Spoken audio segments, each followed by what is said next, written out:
Hakuna mtu anapigana na serikali. Tumesema nyumba tunataka tutengezewe, lakini zitengezwe kulingana na ile memorandum ambayo tutawapelekea. Na tumesema mambo bado ya bei. Tunaona kama California ni 3 bedroom.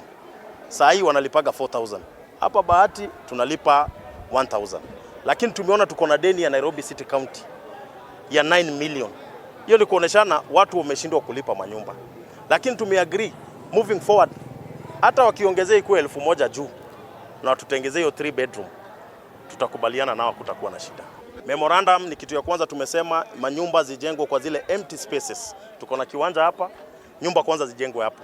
Ya pili, tukasema hii issue ya kadi, serikali ikae chini, hata kama ni title deed, wajue wale watu kwa hizo manyumba, watupatie title deeds na watuambie time frame. Wajua hatutaki mambo ati nyumba tunaambiwa zinabomolewa kesho ama kesho kutwa. Tupatiwe kama ni August zitaanza, zitaisha lini.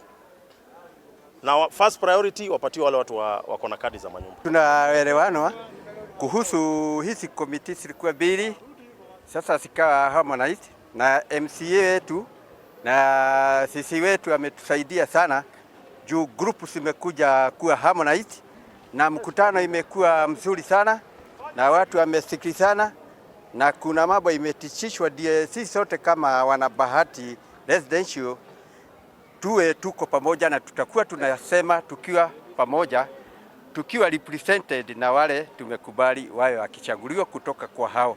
Tukiwa wote komiti kubwa tutakuwa tunachagua wale ambaye wanaweza peleka kulingana na maoni ya wana residential. Tujengewe affordable houses, tujengewe nyumba juu tumekaa kwa one single room. Mtoto yangu anasalia the same room, kijana yangu anaoana the same room.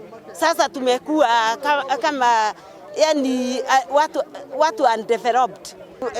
Nyumba affordable houses, nyumba zile hata tukifanya biashara unaweza kujilipia. Yani nyumba affordable, tusiwekwe kwa bei ghali, tuwekwe kwa nyumba moderate ya mtu ya chini ya kiwango ya chini.